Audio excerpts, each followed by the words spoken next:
You guys, I Can you understand play us an intro? Like, you know,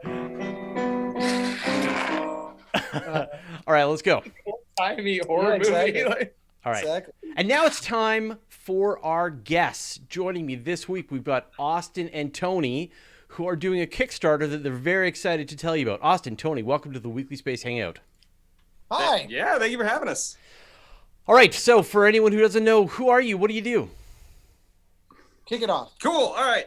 I am Anthony Lund, and I've spent about 10 years or so making a bunch of science documentaries, like Through the Wormhole with Morgan Freeman for Discovery Channel. And I was a writer, director, producer for many years on that show. And then I did a big project with Ron Howard and Brian Grazer called Breakthrough that aired on National Geographic for 2 seasons.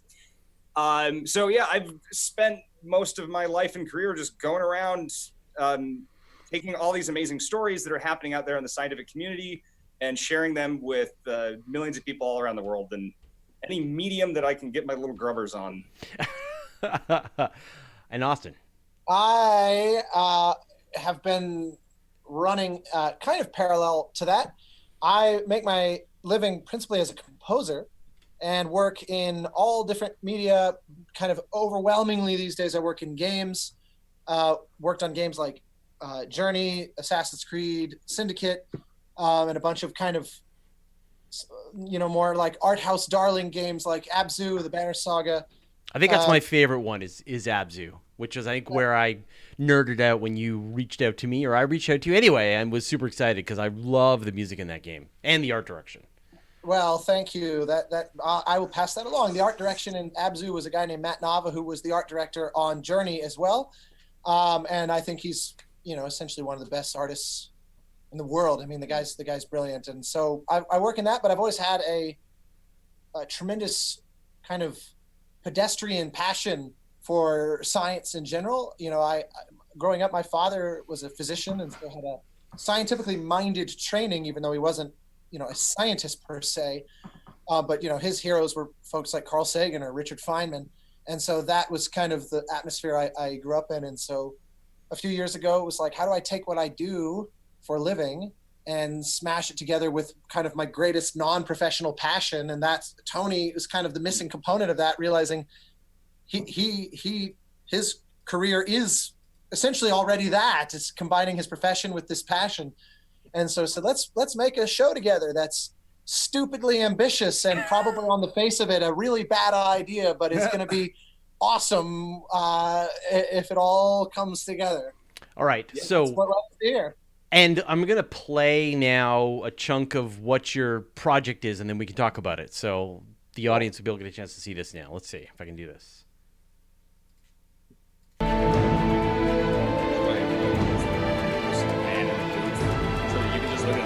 Like, Steve, let's roll the tape. So imagine the best Someday I TED will give you your conference own you've man ever in the seen. booth. Now take those amazing real-world scientists and put them on stage with an 80-piece orchestra playing beautiful sweeping music in perfect harmony with the information of the talk.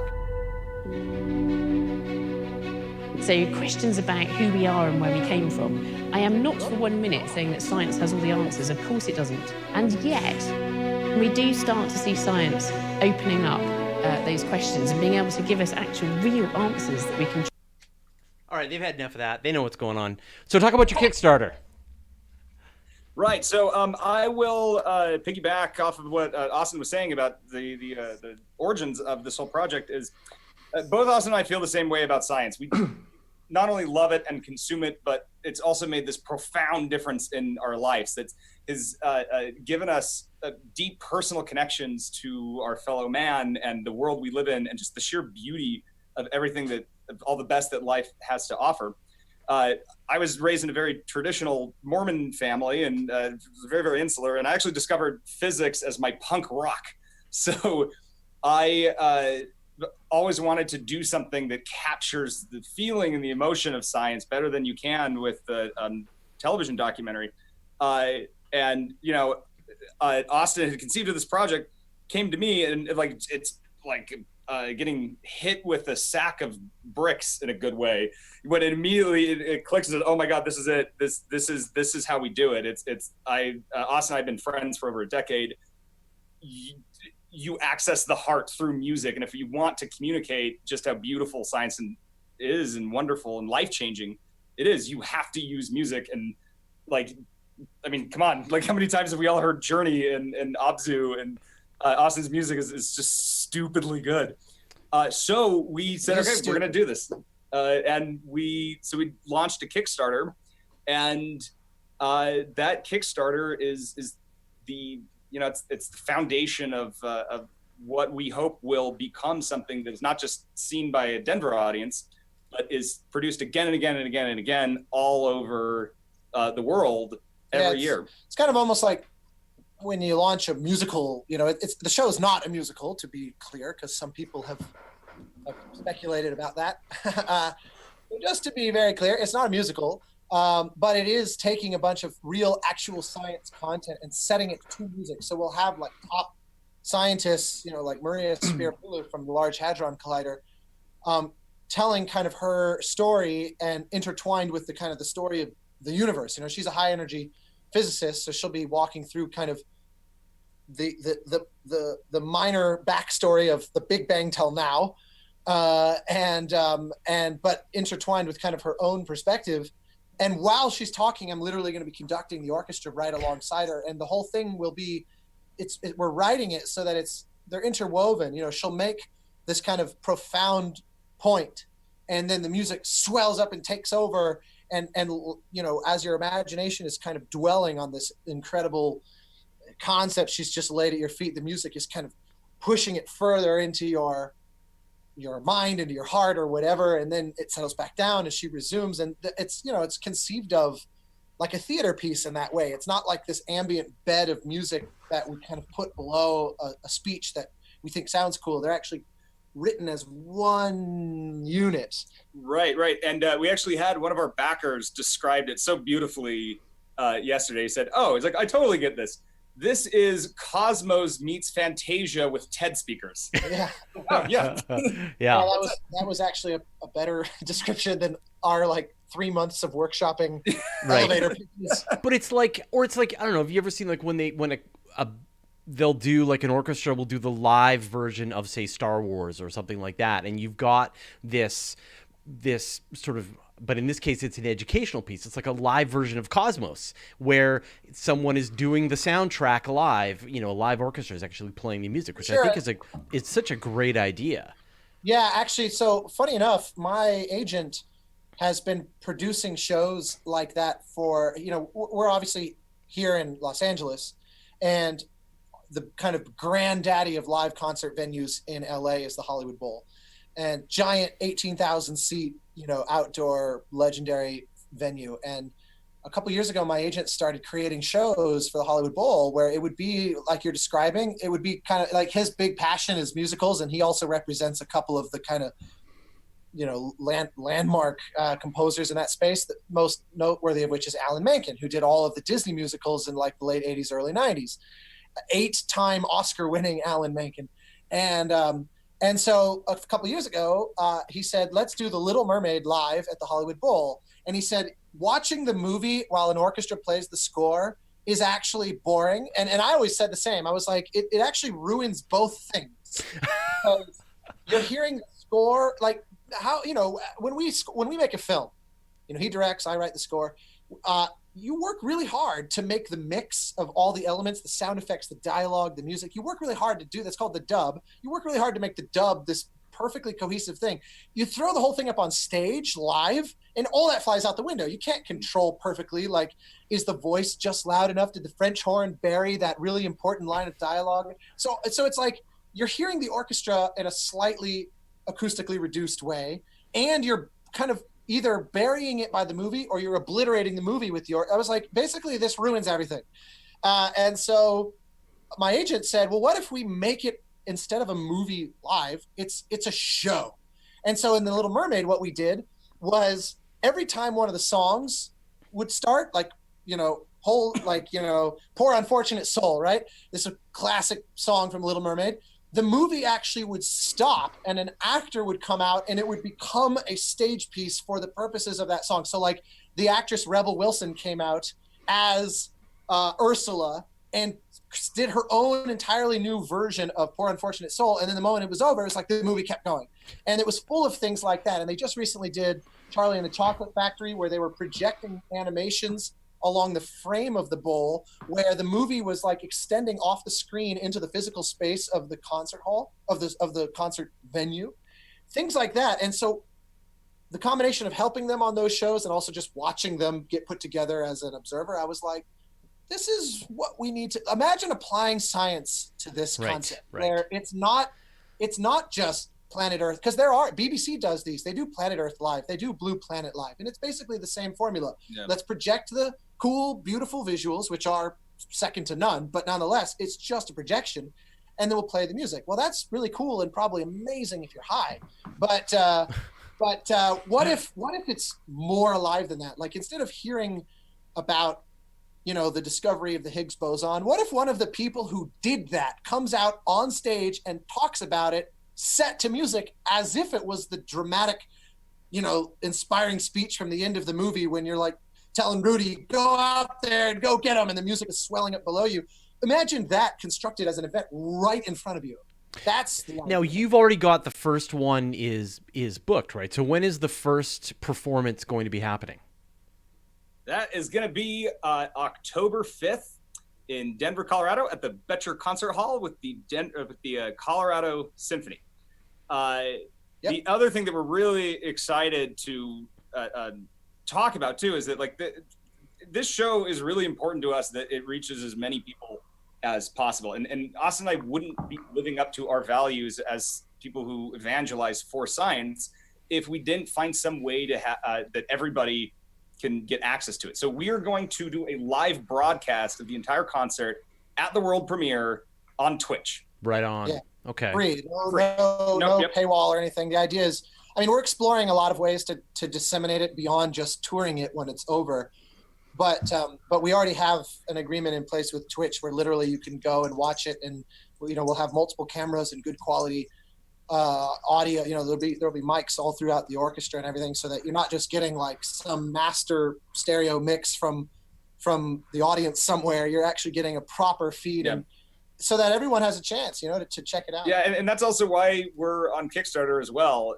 When we started this, we did all of our homework, and you look at the thing, and so much of Kickstarter, the way you really succeed with those is you make a thing or an IP or a product that people back you, and essentially they get a copy of, and there's no other way to get the thing unless you're a backer or you wait till it kind of goes on sale. Yeah. Whereas we're coming at this as a point from like, look, you could just like this and tune in to the live broadcast, and it'll be beautiful and awesome and amazing. But we really need your help to support this. Like, you're going to be able to see it and hear it. It's going to be on the internet. But we can make it way better. Right. And we can make it awesome. Back us. And we have all kinds of really cool prizes. We even have once in a lifetime experiences, like access to places in the science world that the public does not have access to. We have a lot of that's Tony's thing, where all those years of doing the Wormhole show, where they would film in like acclaimed research facilities. We're being vague because we're not even allowed to say it. Yeah. We literally have non-disclosure where for like, if you're willing to fork over thousands of dollars, a name redacted top scientist in the world will set up a tour at name redacted world leading facility. And it's all totally legit. Where these are like $1 billion experiments that you guys have read about and written about extensively. They'll turn on the gamma radiation for 1 second and see if you'll get a superpower. Yeah, just for you. Turns out you just got leukemia. Yeah, that's all you get. Cool. So how is the Kickstarter going? Great. We're zeroing in on about 80% funded and still have more than halfway to go in terms of our duration. So the great news is with that, we're not really at much risk. Statistically, we analyzed like past Kickstarters a lot before launching, and statistically, not meeting our goal at this point would be virtually unheard of, because I mean, all Kickstarters have a certain shape to their backer kind of frequency, but so we're healthily on track. Of course, with support, anybody watching, please do check it out if you can. We are on track to meet our goal, but of course, as is often the case, we have a roadmap thought out already of if we should meet our goal and there's still time on the clock and there's people still interested, we have really exciting ways to put those resources to use so that this thing can just grow and grow and grow, and we can add and make it something totally nuts. I'll add on to that as well. Like when we started the Kickstarter, we had a huge day one. The first couple of days were absolutely huge, especially for a project where, you know, there's people are going to have access to it regardless if they back or not. And also where they have no idea really what it is at first. Right. Yeah. So, and it's entirely new. It's been very difficult for us to just sum this up into one or two sentences, because just nobody has really done factual theater with orchestras yet. So I like what you said earlier about it's like Cosmos with a symphony. You know, it's nobody's really done that, at least not an original IP.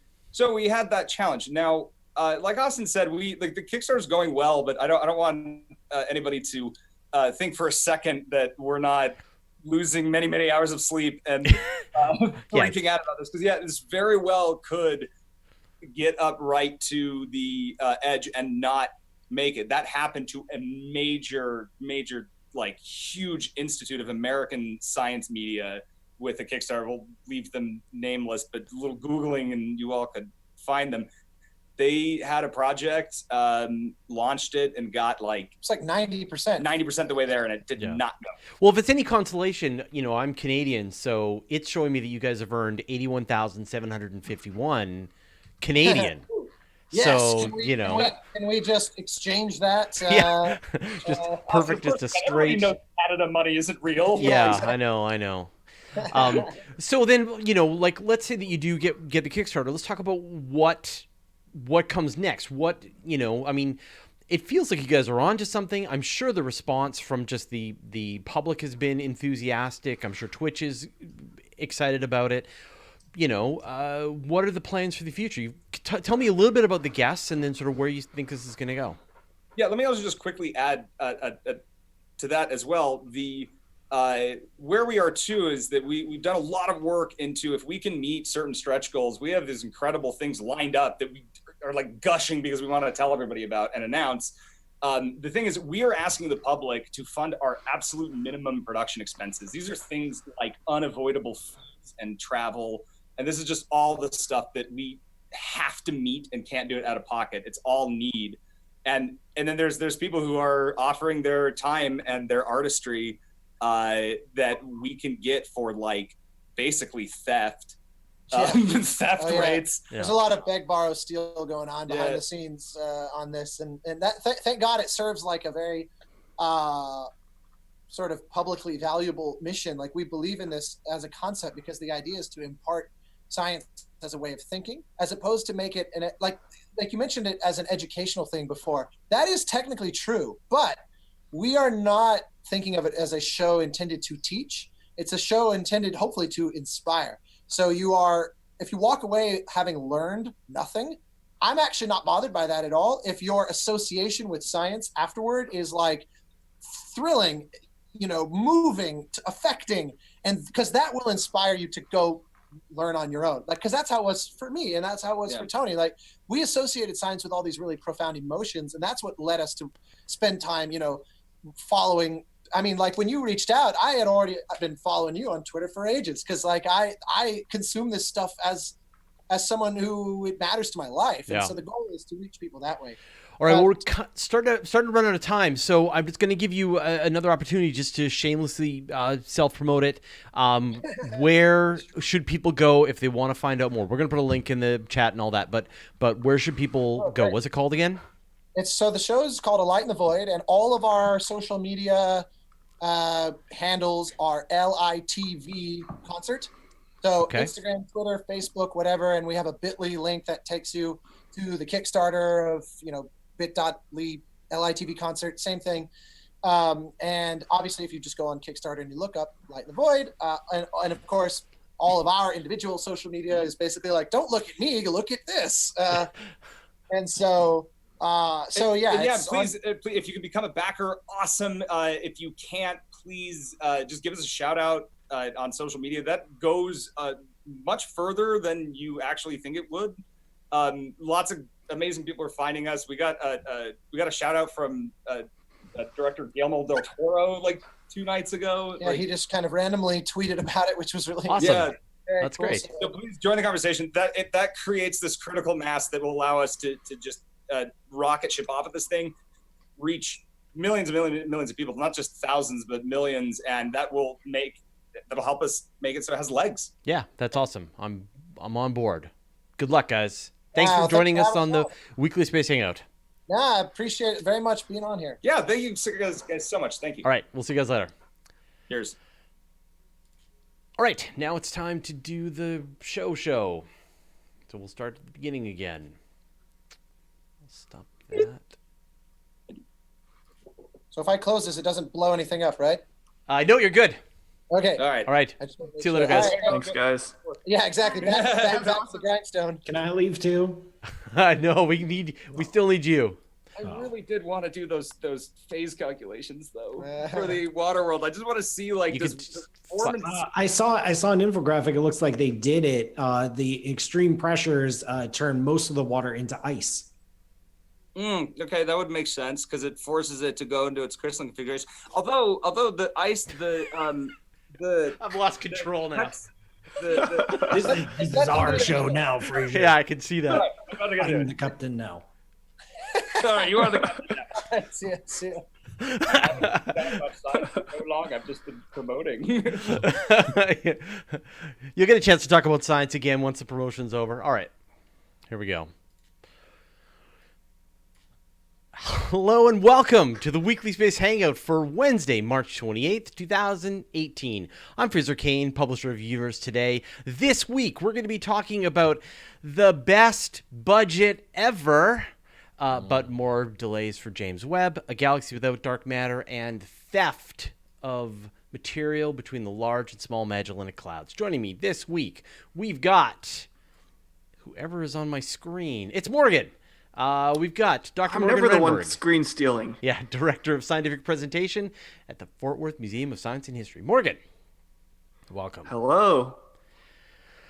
As well, we've got, we're going to try Kimberly Cartier. Dr. Kimberly Cartier, Earth and Space Science reporter for EOS Magazine. Kimberly. Hey, Fraser. Hey, everyone. Happy podcast day. Yay, it's podcast day. And My last favorite but not least, Dr. Paul Metz-Sutter, astrophysicist at Ohio State and the host of Ask a Spaceman. Dr. That's Sutter. me. All right, let's get on. So before we get into this week's show, there's a great guest to stick around to the end. As always, I want to give a big thanks to the Weekly Space Hangout crew. This is, of course, the community of people who support and surround what we're doing. If you want to be a part of the community, go to wshcrew.space. Help us line up guests, help pick topics, join the chat. It's a party. All right, I am going to start. Man, Morgan, we got to start with you. Best budget ever.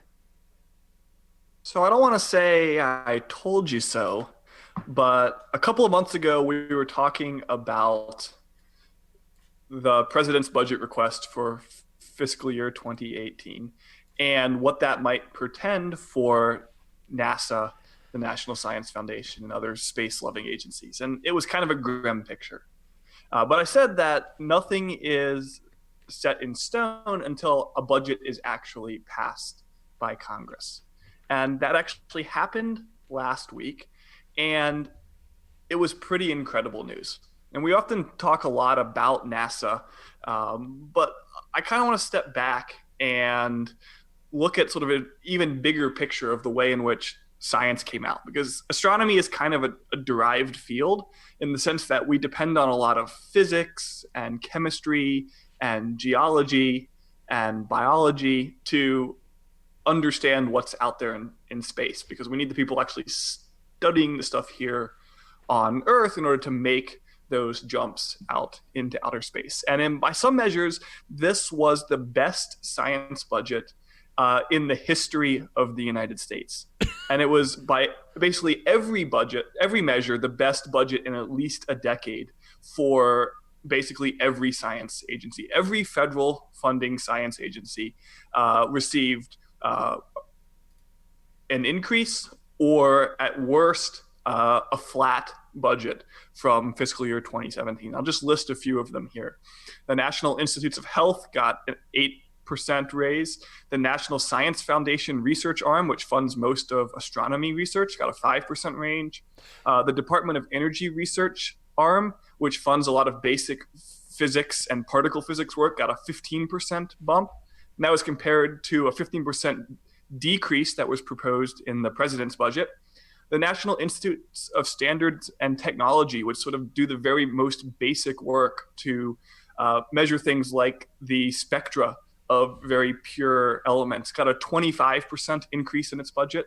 The U.S. Geologic Service was up. The U.S. Department of Agriculture's research was up. NASA's science arm saw a 7.9% increase, and planetary science in particular up more than 20% over just last year's numbers, which is already a huge raise over fiscal year 2016's numbers. And so across the board, if you have a field of science that you like, it's going to do great for the remainder of fiscal year 2018. Even all four Earth of the science? climate missions were all four of the climate missions proposed for cut by the president's budget were funded fully for the remainder of this fiscal year. The Environmental Protection Agency, which does a lot of climate change work, had a flat budget. NOAA had a budget increase and a flat budget for climate science. It's basically a great day for science across the board. Yeah, and I want to point out a few things in the NASA budget that got saved, including W First. Yay, W First. NASA's Office of Education. Yeah, that one's Yay. important to us. Yeah, and Sophia, which is one of my favorite telescopes ever. The coolest. On a giant plane, actually got a huge increase and got an extension for its mission lifetime. So those are three really awesome things that got saved in NASA's budget that we were all very worried about. I have a question. So this was fiscal year 18, so the remaining 7 months of this year. I was under the impression, I'm probably wrong, I was under the impression that Trump's proposal was for fiscal year 19. So the budget starting this coming November. And what was just passed, should have been passed a year ago, but everyone's been on continuing resolution or whatever it is until it finally passed. And then this is in effect for another 7 months. Yeah, you're totally right. This will finish out fiscal year 18, but one might have imagined that once the president's budget priorities were outlined, that those would influence the remainder of this year, in addition to what we can expect for next year. And so if Congress, today is appropriating in this way, there's good reason to imagine that when appropriations is picking up in 3 or 4 months for next year, that they would still feel pretty similarly to what they feel today. So this does sort of just close out the remainder of this year through September 30th. And we'll start again probably with a continuing resolution on October 1st. But that continuing resolution will now be at these levels. And so if we persist another 6 months, we'll persist again at this level. Maybe NASA will be able to afford to hire an administrator. I don't think that's the problem. Oh, okay. I don't think I was that's sure the that's what it was. They just can't afford. In fact, their acting administrator stepping down. So is there going to be an acting administrator? Of course. Yeah. Yeah. And then they'll have to confirm the acting administrator, and then they'll confirm an actual administrator. A double acting. Yeah. Fast acting. Fast acting. Best acting administrator. So, I mean, does this directly impact either of you? No, not No, not none of me. us are on the federal payroll. Paul, you must have all of us. some impact from this. Yeah, no influence, that's for sure. Yeah. No, because this is fiscal year 18, the proposal. So this is something where I'm always cautious about celebrating victories like this, is because if there's so much fluctuation year to year, while things are trending downwards or staying flat, budgets are set, internal departmental budgets are set in like 5-year intervals or 10-year intervals. And you might have a chunk of change from a grant competition or you might have a chunk of change that you get from a grant that you can use to hire grad students or postdocs. And it will take a year to propose for that grant, a year to get the money awarded so you can advertise. And so you're looking at hiring like 2 years out from the time you propose. So if there's money being injected into these governmental agencies now, we won't see the effects of it in terms of actual hiring and scientific productivity for at least a couple years from now, when it will actually be distributed to researchers, to universities, and grad students and postdocs who actually get the work done. Yeah, Paul makes a good point, which is that the sort of uncertainty and fluctuation of the budget is a really problematic thing. And it hurts NASA more than almost any federal agency, because the timelines for running space missions are, sort of at minimum 5 years and at maximum 10 or 15 years. And to have this uncertainty is a problem. But if you're going to have uncertainty, it's better to have a year where things are going up than a year where things are going down. And we can hope that, having found this new faith, that Congress will decide to lock in these funding levels for the foreseeable future. And it's very strange. I don't know, again, if this is true. This is well beyond my expertise. Because it's for fiscal year 18, these agencies have 7 months to spend all the extra money. It's not like they get to carry over budget surpluses and use them again next year. So we might see a bunch of grant competitions open up, some new opportunities open up in the next few months, but they'll be short term because they don't know if they can continue to supply that level of support for several years, or if they have to pay everything out soon. I could be making that part up. So based on my reading of the budget for NASA, at least, there are certainly some parts of that, parts of NASA's budget, which are have that short-term deadline where it says you have this amount of money to spend by the end of September. But for some of the other things, the longer-term ones, especially the Europa mission and the Mars missions, have says this amount of money for the next 5 years with this anticipated launch schedule. If you're on this, anticipated launch schedule in the mid-2020s, this is what your budget is going to be. And that's one of some of the larger parts of the budget. Yeah, that's a good thing to bring up. One of the interesting things that was in this budget had to do with Congress's mandating of the Europa mission. Because NASA has talked for a while now that they plan to launch the Europa Clipper sort of circa 2025 on an unknown launch vehicle. This budget requires that NASA launch both an orbiter and a lander in 2022 on an SLS. It does. The SLS that has not flown, right? A lander that has not been developed for launch in about 4 years. And I just sort of said that the minimum budget, the minimum timeline for something on a space exploration front is like 5 years. Now, did you hear that the SLS is getting a new mobile launcher? Is it brand new? Yeah. So they've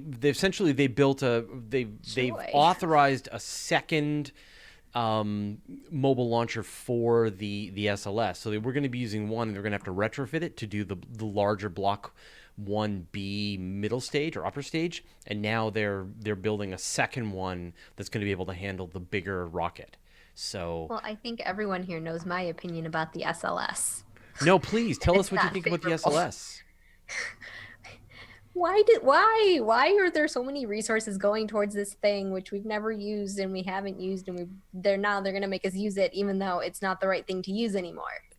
There is no rocket on the market, sorry Elon Musk, that has the launch capability and payload size as the SLS. There's nothing out there. Yeah, but this one isn't on the market either. Well, It's not done. you're just not like ready. these are just details. doesn't Just exist either. details. Minor detail. Yeah. I'm trying to come up with a snarky acronym for SLS, and the best I can come up with is should have launched sooner. But Yeah, I think other people That's have come up with pretty that. good. Yeah. That's pretty good. I'll go with it. Still long shot. Still a long shot. There you go. Stupid long shot system. Right. But I mean, Stupidly late system.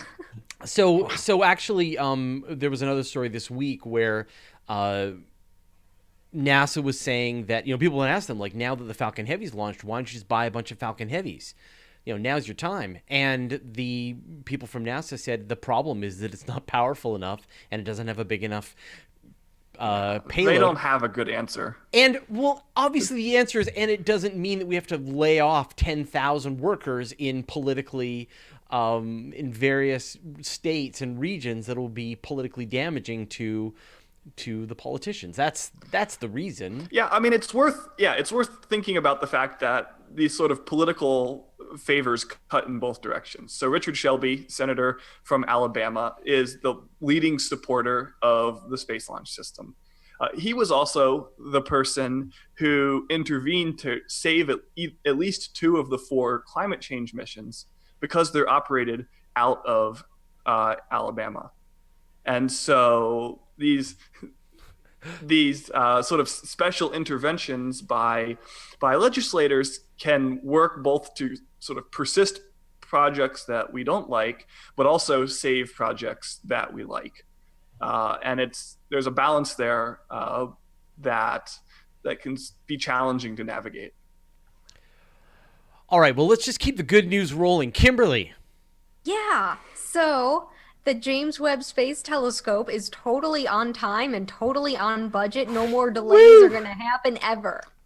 Speaking of should have launched sooner. I'm just kidding.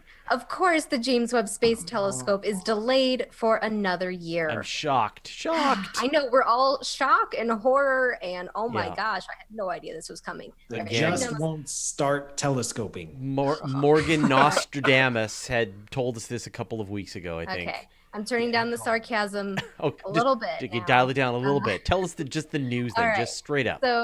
So yesterday, a bunch of NASA administrators announced that the James Webb Space Telescope is not going to be launching until the soonest is May 2020, which is about a year later than its most recent estimate. And the cause of this was a report from an internal review board that was looking at the results of the tests from when the spacecraft part of the telescope got integrated into the telescope optics, which just happened in the past month or two.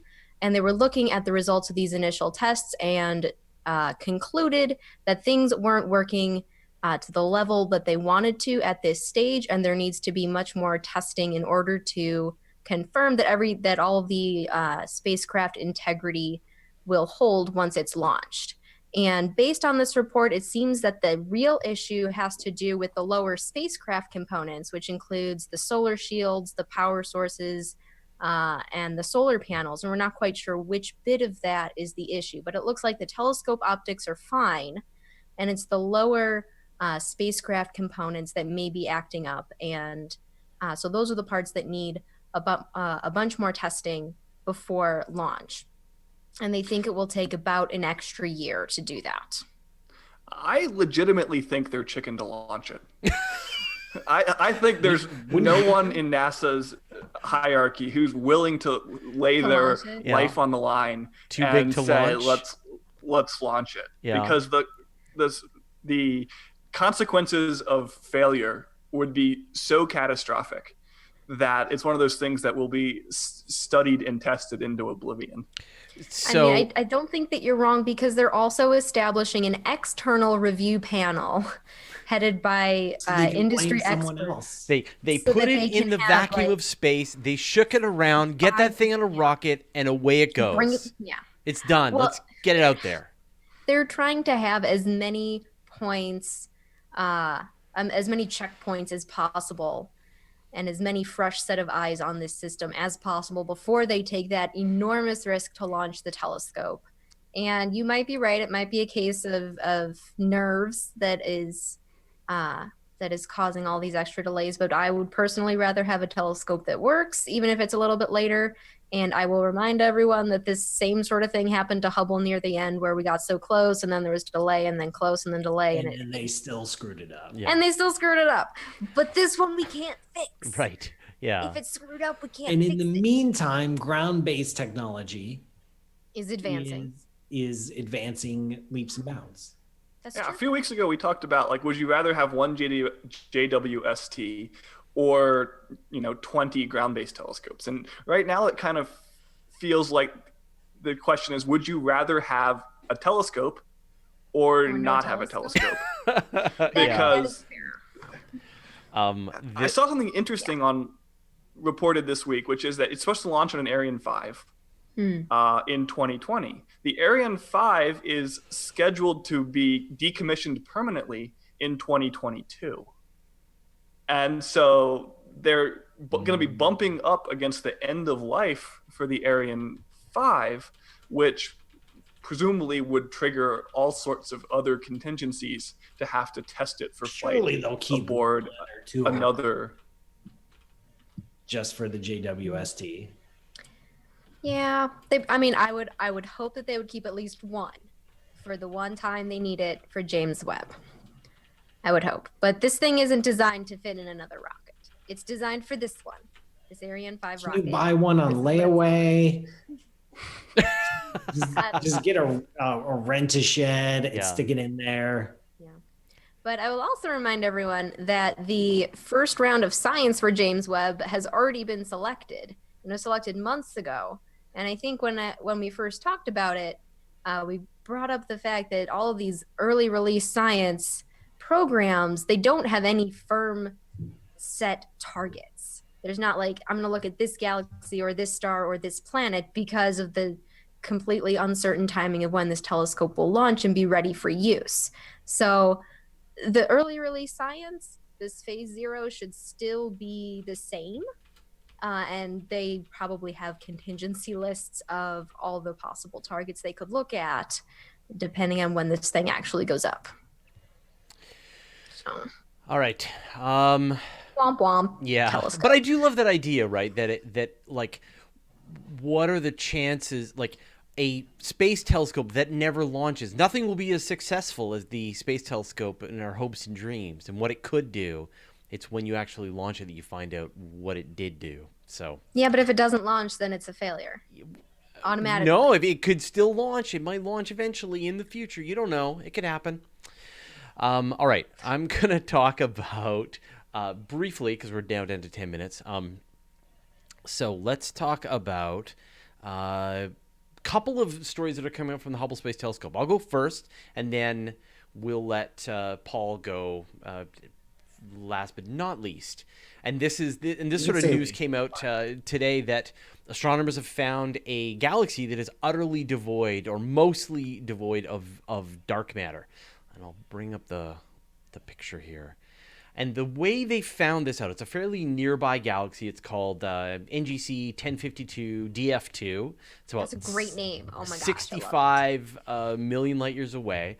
And what they did was they observed a bunch of globular clusters, 10 globular clusters that were moving around inside the galaxy, and they measured the sort of the way they were moving within the galaxy and determined that it's as if it only has the mass of the stars and dust and things in the galaxy, and that it doesn't have the kind of mass that you would expect if it had the normal amount of dark matter. And of course, the ratio of dark matter to regular matter is sort of 10-1, and so it's very unusual to see a galaxy with this little dark matter this close. And of course, we've seen the opposite of this. There's been galaxies that are almost entirely dark matter and have very little of stars and gas and dust in them.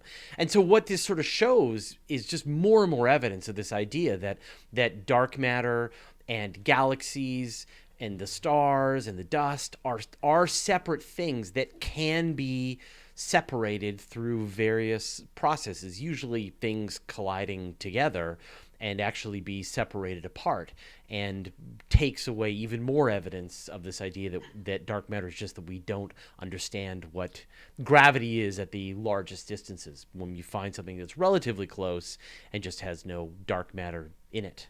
So it's a pretty fascinating thing. Actually, it doesn't have a lot of anything in it. They're saying that it has very little in the way of stars and stuff in it that you can. So it's 250 times less stars than normal, and so they also call this an ultra diffuse galaxy. So there you go.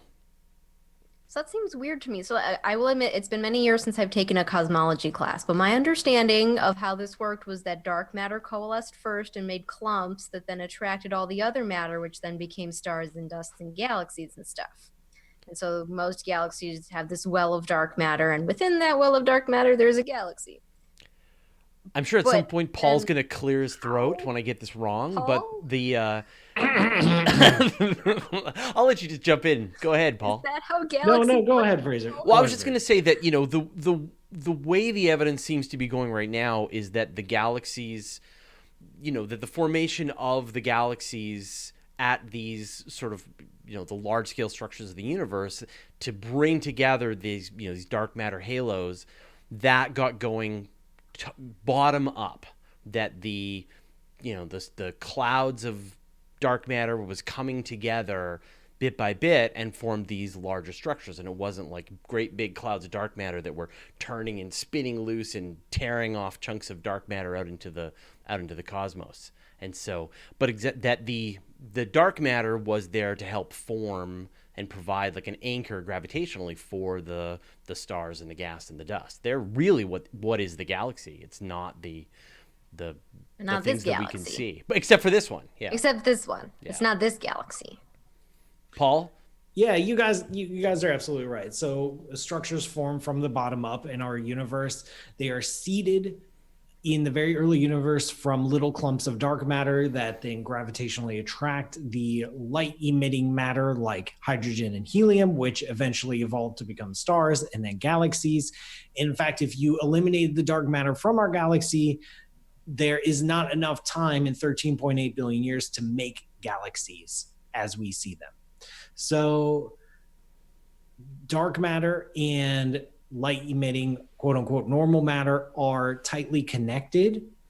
But this is funny. This came up in the Twitch stream that I was just on with Skylius, that this is a statistical relationship between dark matter and visible matter. And when you see any individual galaxy, our knowledge of the relationship between dark matter and visible matter in terms of their ratios is done by studying vast surveys of galaxies, like doing the whole cosmology thing, measuring the whole universe, and then measuring the whole entire universe, doing galaxy surveys. And there, with any statistical relationship, there are bound to be outliers. There's going to be oddballs. There's going to be galaxies with way too much dark matter. There's going to be galaxies with way too little dark matter, and then all the range in between. And if you look at enough galaxies, you're bound to see these outliers, these oddballs. And the question is this just a statistical fluke because there's only a broadly speaking average relationship between dark matter and luminous matter? Or did something funky happen to this particular galaxy to cause it to either lose its dark matter, be separated from its dark matter halo, or to somehow form from a unique gravitational environment that didn't require dark matter in that particular scenario? So it can help us study this relationship between dark matter and luminous matter. And, oddballs are useful. Yeah. So it might not be that we need to revise our entire understanding of how galaxies and dark matter work. But maybe, and just bring back Mond.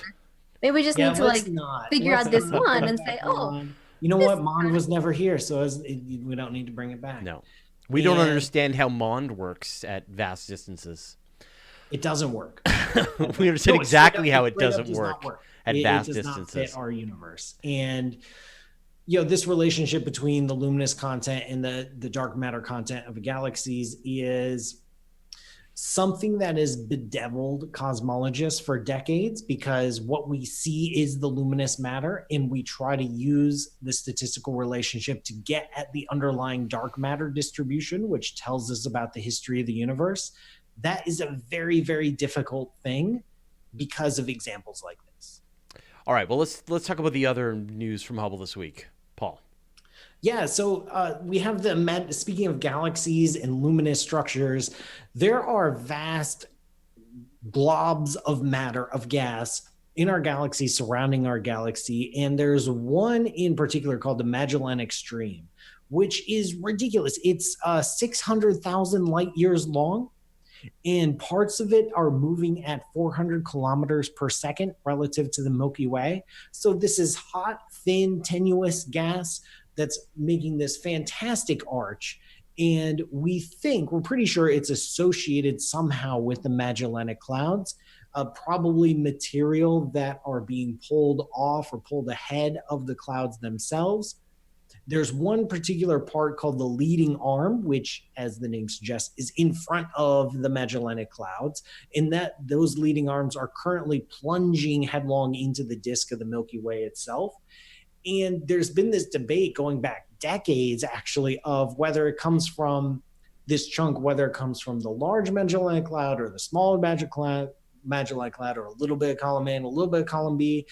This latest research, by looking at quasar light that's been absorbed by passing through the leading arm, points more towards the small Magellanic Cloud, but there's some other lines of evidence from a few years ago that point more towards the large Magellanic Cloud. So I'm going to say we're still not sure. But the image is really dramatic. Seeing this, I'm just putting the picture up on screen now, just to see this stream of material flowing off of the Magellanic Clouds and barf stream. Exactly, diving into the galaxy. This absolutely shows how complicated the physics of luminous matter can be, where it's simple to say, like, oh, we have the Magellanic Clouds, they're dwarf structures, dwarf galaxies in orbit around the Milky Way. Actually, that interaction is ferociously complicated.